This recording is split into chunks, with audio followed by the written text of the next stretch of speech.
우리 하나님 말씀은 에베소서 4장 13절과 빌립보서 3장 1절에서 3절까지의 말씀입니다. 같이 합독하겠습니다. 우리가 다 하나님의 아들을 믿는 것과 아는 일에 하나가 되어 온전한 사람을 이루어 그리스도의 잔성한 분량이 충만한 데까지 이르리니 끝으로 나의 형제들아 주 안에서 기뻐하라. 너희에게 같은 말을 쓰는 것이 내게는 수고로움이 없고 너희에게는 안전하니라. 개들을 삼가고 행악하는 자들을 삼가고 몸을 상해하는 일을 삼가라.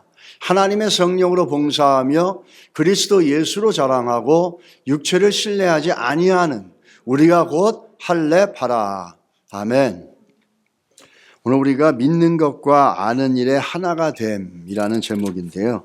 우리 올해 기도 제목 중에 네 번째 것이 믿는 것과 아는 것이 하나 되는 삶입니다. 우리가 이 말씀은 좀 생각을 하게끔 하는 설교입니다. 어떤 설교는 우리가 금방 들음으로 은혜를 받고 에너지를 얻고 힘을 얻지만 어떤 설교들은 우리가 생각을 해야 될 것들이 있거든요. 오늘의 이 말씀은 우리가 좀 생각을 해봐야 될 겁니다. 사실은 믿는 것과 아는 일은 또 여러 가지 면에서 많은 이슈가 있는데요. 오늘 우리가 한번 생각해 볼 수 있는 시간이 되었으면 좋겠습니다. 우리가 사실 가만히 보면은 우리가 믿는 것과 우리가 아는 것이 서로 다를 때가 참 많습니다. 믿는 것은 마치 교회 안에서만 믿는 것 같고 아는 것은 사실 믿는 것과 상관없이 살아갈 때가 참 많습니다. 근데 성경은 믿는 것과 아는 것이 그리스도 안에서 하나라고 얘기를 했습니다. 그래서 가장 모순이 되는 게 뭐냐면 내가 믿는 것과 내가 아는 것과 전혀 연관성이 없는 성도의 삶은 이게 가장 모순이 되는 겁니다. 내가 믿는 것이 나의 아는 것과 연결이 되어져야 되고 내가 믿는 것이 내가 아는 것을 갖다가 또 영향력을 줘야 돼서 두 가지가 함께 잘 병행되어져 가는 게 그 균형 잡힌 성도의 믿음의 삶입니다. 그래서 오늘 우리가 한번 생각해 볼 수 있는 시간들이 되기를 바랍니다. 가장 좋은 예로 하나 좀 들자면 오늘날 우리가 살아가는 시대는요. 성경을 읽어라. 성경이 맞다.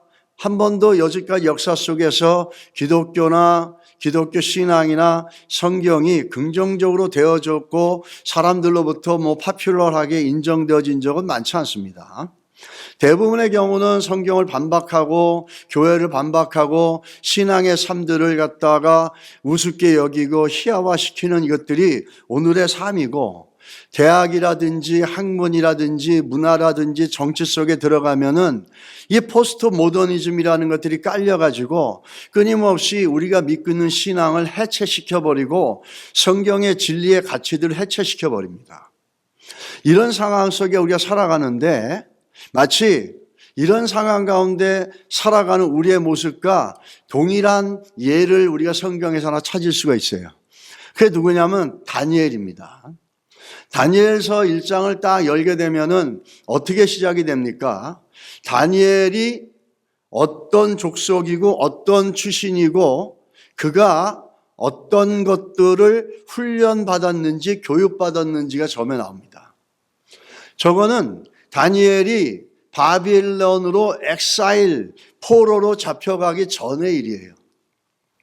그 사람들이 바벨론 사람들이 이스라엘의 백성들을 데려가는데 어떤 사람들을 데려갔냐면 자손 중에서 왕족과 귀족 및 그리고 몇 사람 곧 흠이 없고 용모가 아름다우며 모든 지혜를 통찰하여 지식에 통달하며 학문에 익숙하여라고 하는 겁니다.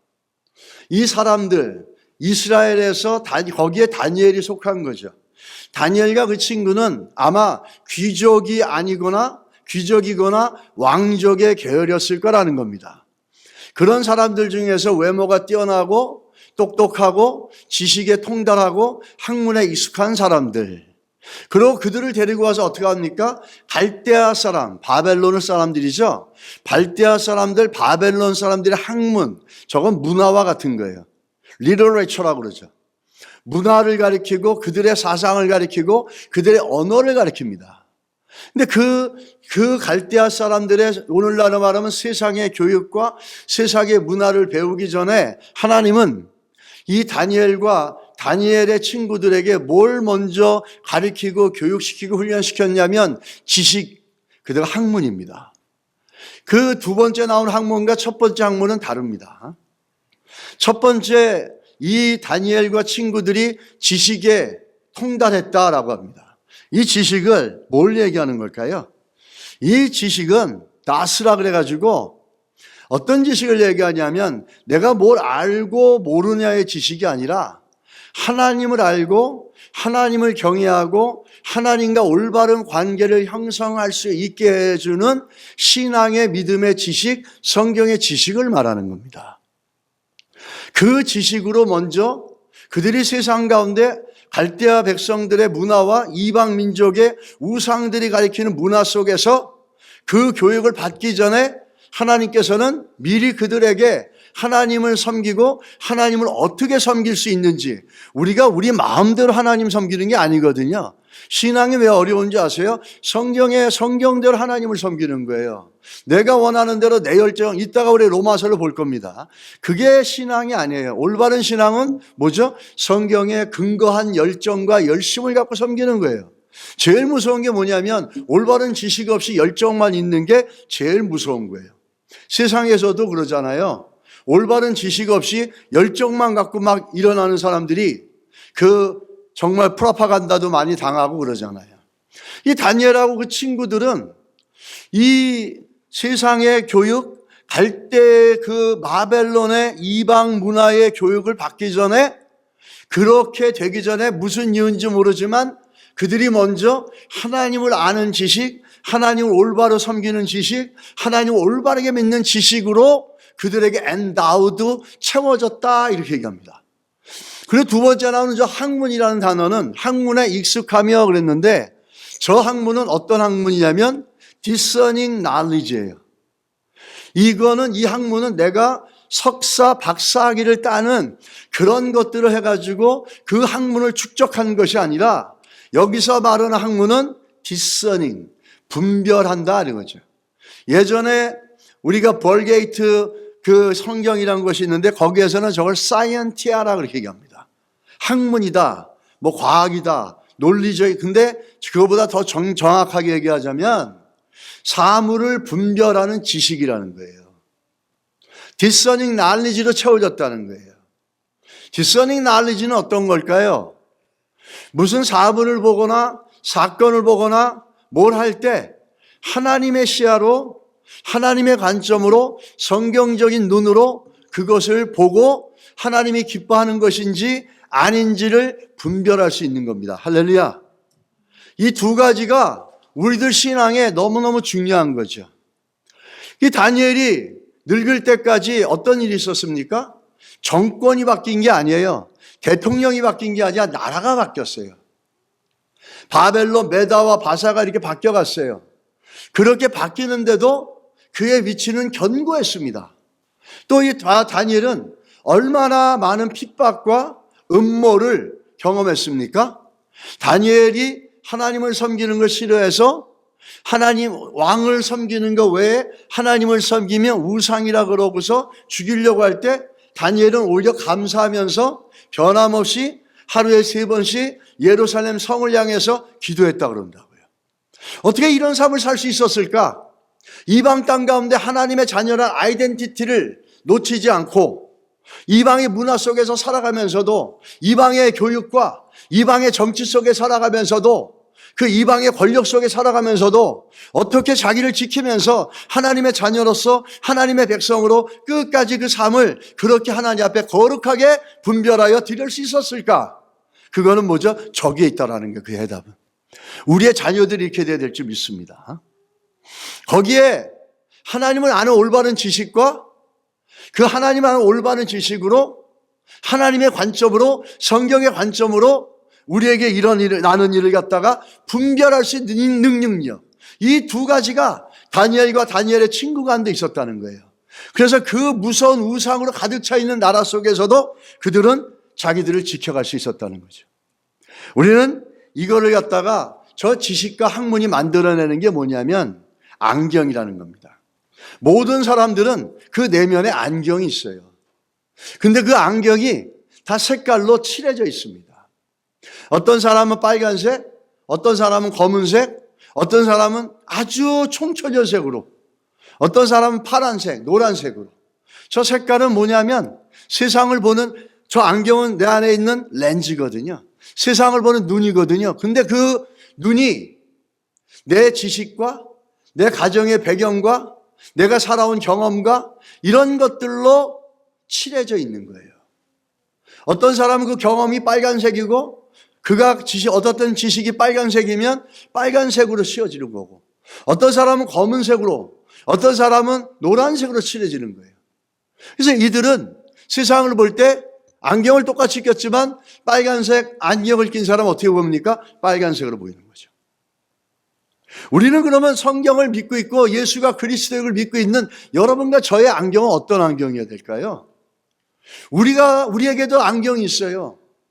근데 우리에게는 어떤 안경이냐면 예수 그리스도의 십자가와 하나님의 말씀으로 색깔이 칠해진 거예요.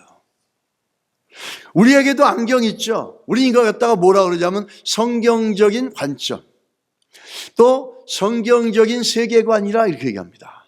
믿음의 세계관이라 이렇게 얘기하는 거예요. 어느 누구도 안경이 없는 사람이 없어요. 이 내면에 세상을 보는 안경이 다 있어요. 자기가 살아온 문화, 자기가 살아온 가정, 자기가 살아오면서 경험한 것들, 자기가 살아오면서 배운 것들, 지역들, 이런 모든 걸로 축적이 되어져서 우리 안에 채워져서 빨간색으로, 노란색으로, 파란색으로 나오는 거예요. 그러나 예수 믿는 여러분과 저에게는 어떤 안경이 있습니까? 예수 그리스도의 보혈과 하나님의 말씀으로 칠해져 있는 성경적인 선글라스가 우리에게 있어야 된다는 거예요. 그게 있을 때 우리는 세상을 볼 때, 문제를 볼 때, 우리 주변의 것들을 볼 때 올바르게 하나님의 관점으로 볼 수가 있다는 겁니다. 할렐루야. 이것이 안 되면은 믿는 것 따로 아는 것 따로 가는 거예요. 그건 성장이 없습니다, 거기에는. 그래서 우리가 이렇게 보면서 성경적인 믿음과 이 아는 일의 정의가 어떤 것인가 좀 한번 살펴보면, 우리가 일반적으로 성경에 보게 되면 제일 먼저 성경에 강조하는 게 뭡니까? 여호와를 경외하는 게 뭐라고요? 지식의 근본이라고 그래요. 성경은 지식과 여호와를 경외하는 믿음과 이걸 세퍼레이트 시키지 않습니다. 항상 보면 어떻게 하냐면 지식이라는 게 나오기 전에 제일 먼저 뭐가 나오냐면 믿음이 먼저 나와요. 근데 세상 사람들은 믿음과 지식은 함께 갈 수 없다고 얘기합니다. 지식은 논리적인 근거가 있는 거고, 인간의 이성적인 바탕이 있는 거고, 믿음은 근거가 없는 거고, 믿음은 어떤 사람에게는 믿음이 좀 믿을 수 있지만 어떤 사람은 믿을 수 없기 때문에 믿음은 같이 갈 수 없다 이렇게 얘기합니다. 그거는 현대 불신앙의 과학이나 이 학문의 세계가 만들어낸 겁니다. 성경적으로 볼 때 성경은 항상 믿음과 믿음이 지식을 얘기하기 전에 항상 믿음을 우선순위에 두고 있다는 거예요. 그 말은 믿음과 지식이 함께 갈 수 있다는 거예요. 좀 더 이걸 확대해서 얘기한다면 과학과 성경이 얼마든지 같이 갈 수 있다는 거예요. 인간의 이성과 하나님의 계시가 따로 부러진 게 아니라 상호 조화될 수 있고, 물론 거기에는 하나님의 계시를 이해 못하는 인간의 이성의 한계가 있습니다. 자, 이런 것들을 갖다가 오늘 얘기하고 있는데 히브리서는 어떻게 얘기합니까? 히브리서는 더 정확하게 얘기를 하지 않습니까? 뭐라고 얘기합니까? 믿음으로 그럽니다. 믿음으로 어떻게 한다고요? 안다고 얘기합니다. 믿음으로 모든 세계가 하나님의 말씀으로 지어준 줄 우리가 아나니, 보이는 것은 나타낸 것으로 말미암아 된 것이 아니니라 이렇게 얘기합니다. 눈에 보이는 것들을 근거로 하는 게 인간의 지식이에요. 과학이라고 하는 것들 통해서 오감, 눈으로 보고 귀로 듣고 입으로 느낄 수 있고 손으로 만질 수 있는 이 오감을 통해서 나타나는 결과물이 있을 때 믿을 수가 있다고 그러고, 그게 근거가 되고 그게 이성이고 그게 과학이라 얘기합니다. 근데 성경은 어떻게 얘기하는지 아세요? 보이지 않는 것이 먼저 있다는 거예요. 보이지 않는 것들이 보이는 걸 만들어낸다는 거예요. 이게 중요하죠. 우리의 믿음이라는 게 우리의 지식을 만들어낼 수는 있어요. 근데 지식은 믿음을 만들어낼 수는 없습니다. 그렇게 하면서 오늘 이 본문에 얘기하는데 더 놀라운 사실은 뭔지 아세요? 성경만 저렇게 얘기하는 게 아니에요. 오늘날 서양 생각들, 서양 사고와 서양 철학과 서양 학문과 서양 문화 속에 아주 믿음에 깊이 뿌리 박고 있는 게 뭐냐면 아리스토텔레스나 플라톤 같은 철학자들이에요. 근데 플라톤 같은 철학자는 어떻게 얘기했습니까? 그 사람이 쓴 책에 보면은 지식을 뭐라고 얘기하세요? Justified true belief라고 얘기해요. 정당하게 여길 수 있거나 근거가 있는 참된 믿음이 지식이라는 거예요. 심지어 이 지식을 추구하고 그 철학을, 지혜를 사랑하는 철학자가 지식을 어떻게 규명합니까? 믿음의 근거에서 얘기하고 있다는 거예요. 믿을 만한 근거가 되는 것이 지식이다 이렇게 얘기하는 거예요. 다시 말하면 믿음이 없이 지식이 나올 수 없다라는 거죠. 근데 이것이 시간이 변천되어지면서 계몽주의나 이런 것들을 통해서 세퍼레이트시키고 분리시키고 우리가 신앙이나 성경은 하등한 것으로 만들어버리고 믿음은 하등한 것들로 만들어버리죠. 이게 여러분이 공부하고 있고 여러분이 배워왔던 학교들의 가르침이에요. 우리는 거기서 한 가지 잘 알아야 됩니다. 특별히 신앙생활 하는 데 있어서 올바른 지식은 믿음에 근거하고 있다는 거예요. 그래서 올바른 지식을 갖는 것이 너무너무 중요하다는 거죠. 그 대표적인 예를 하나 오늘 먼저 보게 되면 로마 교회입니다. 로마 교회는 어떤 교회입니까? 사도행전 2장에 보면 성령 임하실 때 거기에 로마 사람들이 있었어요. 그 로마 사람이 성령을 경험하고 나서 자기네 나라 이탈리아 로마로 가가지고 교회를 개척한 것 같아요. 그래서 자생적으로 발생을 했습니다. 그러다 보니까 문제가 뭐죠? 한 번도 베드로나 바울과 같은 사도들로부터 올바른 성경에 대한 지식을 가르침을 받은 적이 없는 거예요. 그런 기회가 전혀 없었어요. 그러다 보니까 이 사람들은 올바른 믿음의 지식이 뭔지를 몰랐던 거예요. 그렇게 해서 신앙을 갖고 자기들은 옳다라고 하지만 그 옳다라고 했던 올바른 지식이 없이 만들어낸 그 열정은 하나님을 향하지만 결과적으로 열매는 헛된 것을 만들어 온 겁니다. 그게 로마서 10장 2절로 3절의 말씀이에요. 같이 한번 읽겠습니다. 내가 증언하노니 그들이 하나님께 열심히 있으나 올바른 지식을 따르는 것이 아니니라. 하나님의 의를 모르고 자기 의를 세우려고 힘써 하나님의 의에 복종하지 아니하였느니라. 자, 올바른 열심은 올바른 지식 위에 근거해야 된다는 거예요. 올바른 지식이 없이 하나님에 대한 열심이 있다 그러는데 그 열심은 하나님의 의도 모르고 자기 의만 세우는 거예요. 결국에는 하나님의 의와 반대로 가는 거예요. 자기 의만 세우는 거예요. 자기 자랑, 자기 중심, 자기 높임, 그렇게 되는 거죠. 신앙생활 하면서 올바른 믿음의 지식을 갖는 것은 올바른 열정을 갖게 되어지고 올바른 믿음을 갖게 되어지고 우리 신앙을 하나님의 의 가운데로 순종하게 이끌어 간다는 거예요. 자기는 열심히 있다고 하나님을 향해서 열심히 있다고 그러는데 전혀 성경하고 상관없는 거예요. 자기 마음대로 만들어낸 열심이에요. 자기들의 가치로 만들어낸 열심이에요. 그 열심은 어디로 가냐면 불순종으로 한다는 거예요. 결국 드러나는 게 뭐냐면 자기 의만 세운다고 그러잖아요. 여러분, 우리는 이런 이런 신앙의 잘못된 늪에 빠지면 안 될 줄 믿습니다.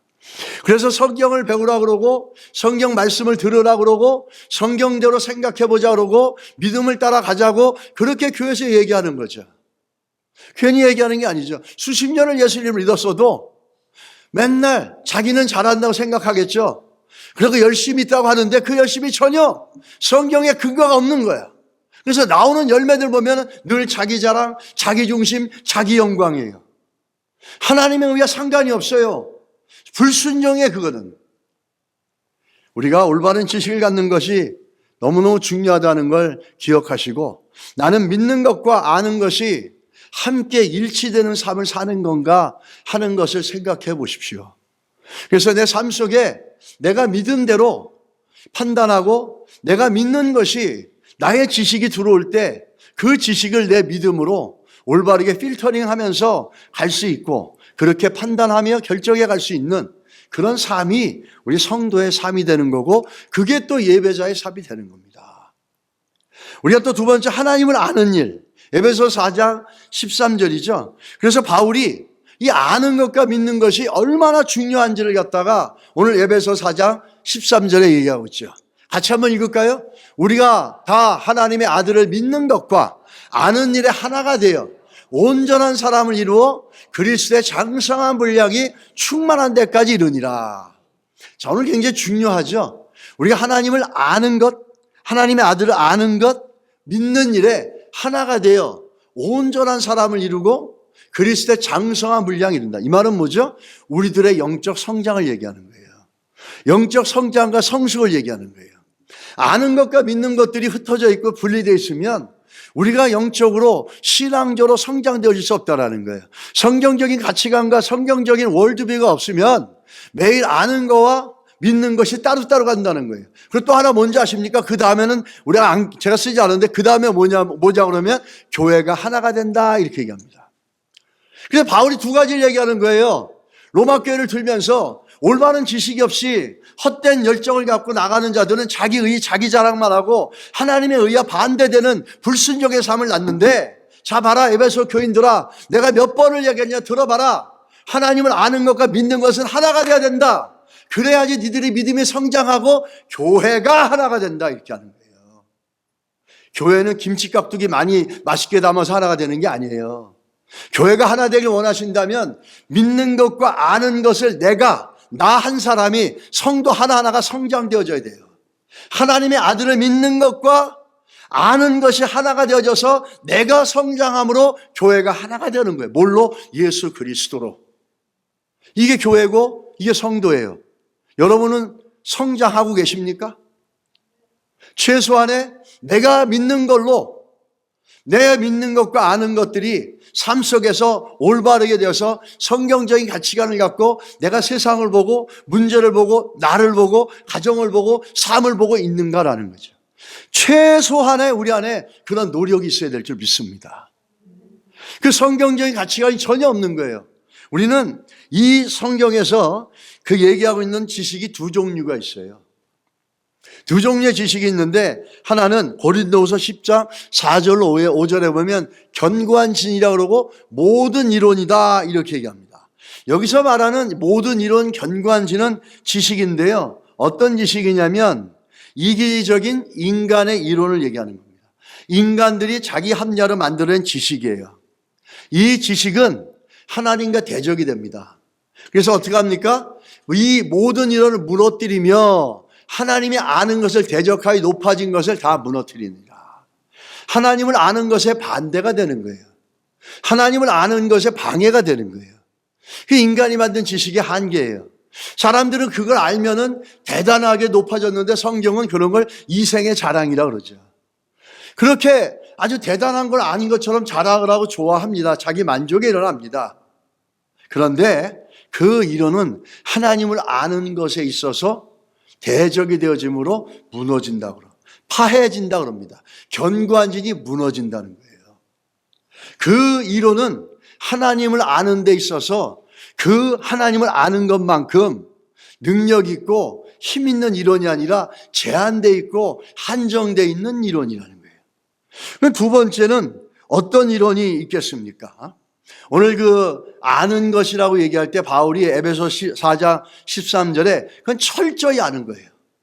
철저히 안다는 것은 우리가 하나님을 철저히 알아갈 수도 있고 철저히 경험할 수도 있지만 우리가 아무리 하나님을 안다 그래도 그렇게 철저하게 완벽하게 알 수는 없어요. 그러나 상대적으로 그렇게 할 수는 있겠죠. 중요한 건 뭐냐면 하나님을 아는 지식, 그 지식은 한계가 없다는 거예요. 하나님을 아는 지식, 하나님의 아들을 아는 지식은 한계가 없다는 거예요. 제한되지 않다는 거예요. 인간의 지식은 제한되어 있고 인간의 지식은 살려내는 능력이 없어요. 인간의 지식은 어떤 눈에 보이는 것만 제한되어 있지만 하나님을 아는 지식, 하나님의 아들을 아는 지식은 눈에 보이는 것과 눈에 보이지 않는 것 어떤 것에도 제한되어 있지 않다라는 거예요. 이게 다른 지식이에요. 오늘 바울이 얘기하는데 이 지식은 어떤 능력이 있냐면 이런 능력이 있습니다. 그 마더 테레사의 Letter, The Letter, 편지라는 영화가 2014년에 있었어요. 물론 약간 각색이 됐지만 내용은 굉장히 일치되는 내용들이 있습니다. 이 마더 테레사가 인도 극빈 지역 콜카타에서 아주 청빈하고 헌신된 삶을 살던 분이시지 않습니까? 그 마더 테레사 인생을 보게 되면 아주 헌신된 삶을 보여주는 좋은 본보기가 됩니다. 이분을 근거로 한 영화가 이제 마더 테레사의 편지라는 영화예요. 그 예수님의 본을 받아서 헌신된 삶을 사는 마더 테레사였지만 이 수녀원을 나와서 독립적으로 뭐를 하려고 그랬냐면 임종자의 집을 만들려고 그랬어요. 그 임종자의 집은 뭐냐면 가난하고 힘든 사람들이 마지막을 편안하게 살다가 떠날 수 있게끔 해주는 임종자의 집을 만들려고 그 프로젝트를 시작을 했습니다. 그걸 시작하려고 하고 또 시작하려고 하는데 알 수 없는 영적인 눌림과 감정적인 눌림과 정신적인 스트레스가 너무너무 심해진 거예요. 그래서 그 이유를 몰라서 그 증상이 심해지자 어떤 것이 있냐면 이분이 사제에게 편지를 한 통 씁니다. 그 편지 내용이 뭐냐면 하나님은 안 계신 것 같다. 하나님이 자신을 버린 것 같이 느껴진다. 그래서 한때 이 내용이 많은 사람들의 관심을 갖게 됐죠. 그래서 카톨릭에서 이 마더 테레사를 성인으로 추대하려고 하는 데 있어서 이 내용 때문에 보류를 하고 시간이 많이 걸렸었습니다. 근데 그 고통을 겪게 된 원인을 추정할 만한 단서들이 이제 그 영화에서 나오고 그 삶에서 나옵니다.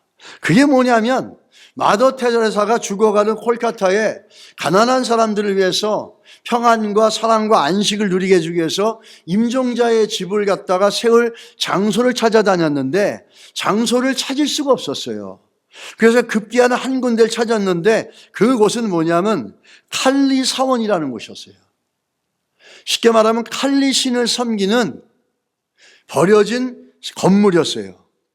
이 칼리라는 것은 뭐냐면은 여성 에너지의 상징으로 죽음의 신이라고 합니다. 이 죽음의 신을 숭배하는 종교였어요. 이 힌두교, 사크티파라든지 불교와 연결되어져 혼합되어진 그런 종교라고 합니다. 근데 이 칼리라는 종교, 이 우상 숭배가 인도 전역에 상당히 널리 퍼져 있었대요. 그래서 100년 전만 해도 그 중에서도 가장 활동적이었고 유명했던 데가 이 테레사 수녀가 임종자의 집을 만들려고 했던 칼리 사원이었다는 거예요. 제가 방글라데시에 있어가지고 예전에 그 마더 테레사가 했던 곳에 한번 가봤는데 이런 비슷한 형태의 시설을 봤습니다. 이 칼리 사원에서 어느 정도냐면 100년 전만 해도 어린아이들의 목을 쳐서 그거를 제물로 바쳤대요. 근데 영국 식민지가 되면서 영국에서 그걸 막으면으로 인해서 이제 그걸 안 했지만 그 후로도 지금까지도 짐승의 제사로 짐승을 죽여서 제사를 지금도 바치고 있고 염소의 목을 쳐서 끔찍한 피비린내가 나는 사원입니다. 근데 그 중에서도 가장 유명했고 가장 무서웠던 것이 이 칼리 사원이 바로 마더 테레사가 임종자의 집을 시작했던 것인 거예요. 그것을 시작하면서 알 수 없게 하나님에 대한 불신함과 하나님에 대한 불만과 하나님이 날 버렸다라고 하는 불신과 또 두려움과 염려와 영적인 눌림과 정신적인 고통과 이런 것들이 너무너무 심해서 그 한 사제분에게 편지를 쓰게 된 거죠. 그런데 우리가 좀 알아야 될 것은 인도는 굉장히 많은 종교가 있잖아요. 그러다 보니까 영적인 일을 영적인 일로 생각하지 않고 마치 현실처럼 생각하는 성향이 있습니다. 근데 희한하게도 성경에 셈족이라고 얘기해가지고 셈족은 종교성이 강하다 이렇게 얘기하는데 희한하게도 이 세계의 4대 종교들이 다 어디에 나오면 동양권에서 나오는 걸 보면은 참 신기하기도 합니다. 왜 이 말씀을 드리냐면 이 마더 테레사는 동유럽권 출신이에요. 그러다 보니까 이분들은 서구권은 이성적인 거, 과학적인 거, 철학적인 걸 너무 강조하다 보니까 그 영적인 어둠의 세력들의 공격과 영적인 공격이나 이런 것들에 대해서 그냥 방치되어질 때가 많았어요. 아마 마더 테레사도 그랬었던 거라는 거죠. 그렇게 훌륭한 분이셨고 헌신적인 분이었는데 그 종교 사원 속에 이 우상 숭배하는 칼리사울에 들어갔을 때 거기서 오는 영적인 공격과 그 어둠의 세력의 공격에 대해서는 이해가 없었던 거죠. 제가 왜 이 말씀을 드리냐면 예수 그리스도를 아는 하나님의 아들을 아는 신앙은 인간의 지식과 다르게 이 보이지 않는 어둠의 것까지 다루스리고 치리하고 이겨낼 수 있는 생명의 능력이 하나님을 아는 지식에 있다는 거예요. 하나님을 아는 지식은 눈앞에 들어서 알고 모르다가 아니라 세상의 지식은 뭐 몇 개 알고 마는 거지만 하나님을 아는 지식, 이 하나님의 아들을 아는 지식은 이렇게 무서운 영적인 세계, 이 영적인 세력들도 무릎 꿇게 하는 능력이 여기에 있다는 거예요. 이 하나님의 아들을 아는 지식은 어둠의 죽음의 권세도 깨는 능력이 있다는 거예요. 여러분은 우리가 믿고 있는 예수 그리스도, 그분에 대한 그 지식이 어디까지 있습니까? 내가 이해할 수 있는 것만 이해하십니까? 내가 이해할 수 있는 범주 안에서만 이해하십니까? 하나님을 아는, 하나님의 아들을 아는 지식은 우리의 생각보다 더 넘쳐나고 더 능력 있고 더 생명 있습니다. 그 예수 이름을 우리가 날마다 부르고 견고하게 신뢰해 나갈 수 있기를 주의 이름으로 축복합니다. 그래서 이 지식을, 하나님의 아들 아는 지식을 바울은 뭐라 그랬느냐면 빌립보서 3장 8절의 말씀이에요. 빌립보서 3장 8절에 바울은 하나님을 아는 지식을 뭐라 그랬습니까? 또한 모든 것을 해로 여김은 내 주 그리스도 예수를 아는 지식이 가장 고상하기 때문이다. 그래서 내가 그를 위하여 모든 것을 잃어버리고 배설물로 여김은 그리스도를 얻고 그럽니다. 바울은 알고 있었어요. 하나님을 아들을 아는 지식을, 예수를 아는 지식이 세상의 그 어떤 것보다도 소중하고 귀하고 능력 있고 생명이 있다는 걸 알았어요. 그래서 자기가 알고 있는 지식을 다 배설물처럼 여긴다는 거예요. 이 바울은 어떤 사람이었습니까? 바리새인 중에 바리새인이고 학문은 가말리아 학파였어요. 오늘날로 보면 아이비리그 출신이에요. 하버드 예일 출신이에요. 유명한 똑똑한 학생들 중에서도 더 똑똑한 학파였죠. 그런데 그거 예수 그리스도 아는 지식에는 배설물, 똥보다도 못하다 이렇게 얘기합니다. 왜? 예수 그리스도를 아는 이 지식이 얼마나 위대하고 얼마나 생명 있고 얼마나 제한이 없는지를 이 바울이 알았거든요.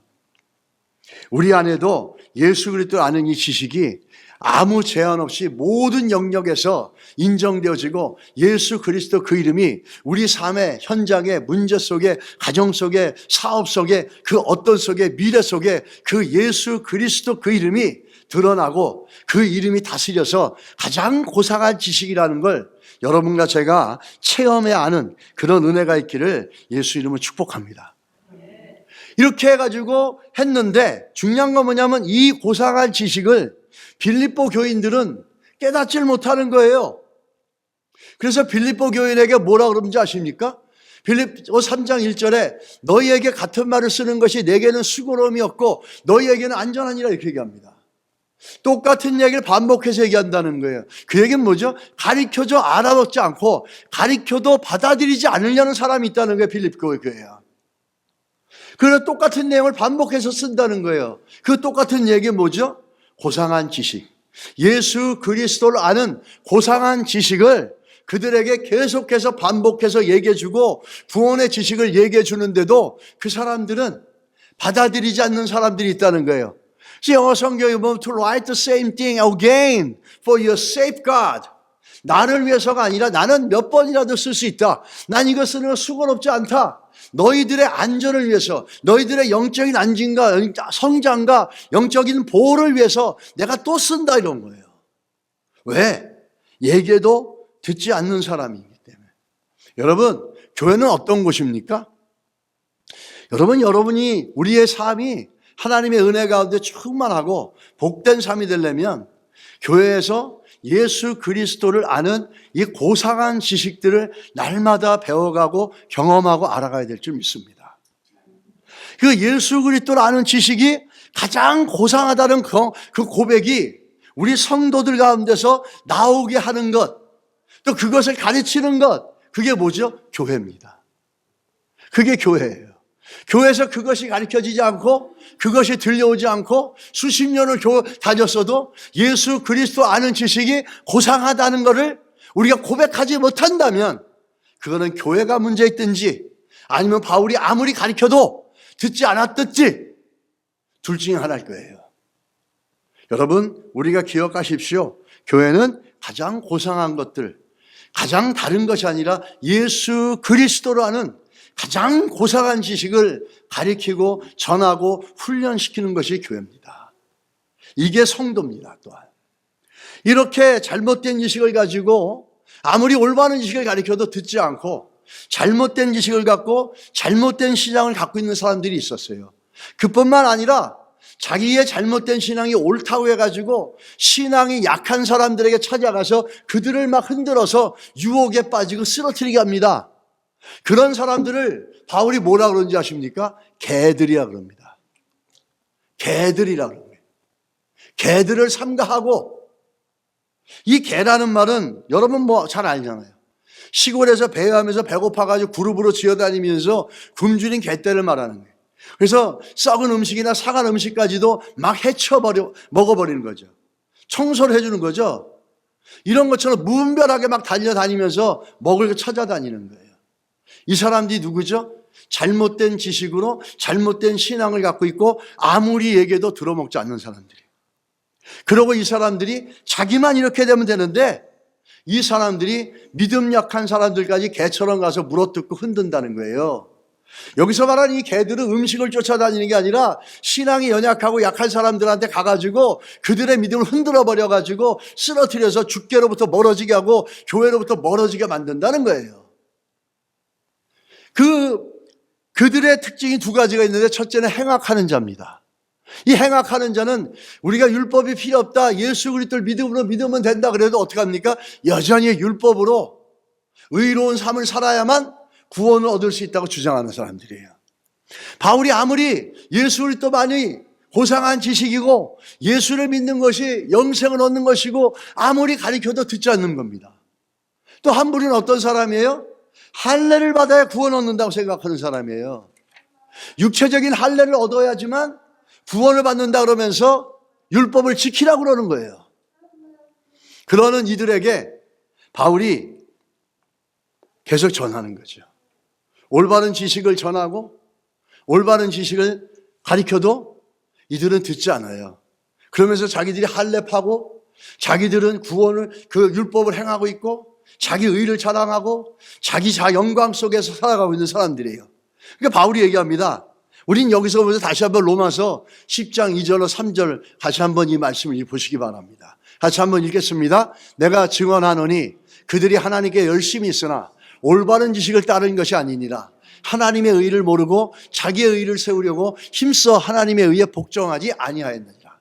우리가 빌립보 교회에다 바울이 반복해서 편지를 쓴 이유와 목적을 알면 저 말씀이 좀 더 명확하게 우리에게 이해되어질 것입니다. 올바른 지식이 없이 헛된 열망을 갖고 믿음 약한 사람들 흔들어버리는 정말 개떼 같은 사람들, 이 사람들의 근본적인 이유가 뭐죠? 그들에게는 올바른 지식이 없이 헛된 열정만 가지고 있었다는 거예요. 그러다 보니까 자기 의, 자기 영광만 드러내고 하나님의 의와 상관없는 불순종의 삶들만 살았다는 겁니다. 바울이 이런 사람들에게 얘기합니다. 야, 너희들 아느냐? 진짜 할례자가 누군지 알아? 진짜 할례자는 육체적으로 할례 베끼는 거 아니야. 피부 잘라내는 게 할례한 게 아니야. 진짜 할례자는 마음의 할례를 받아야 되는데 그 마음의 할례를 받은 사람들이 어떤 할례자인 줄 아냐? 빌립보서 3장 3절 이렇게 얘기하죠. 하나님의 성령으로 봉사하며 그리스도 예수로 자랑하고 육체를 신뢰하지 아니하는 우리가 곧 할례파라.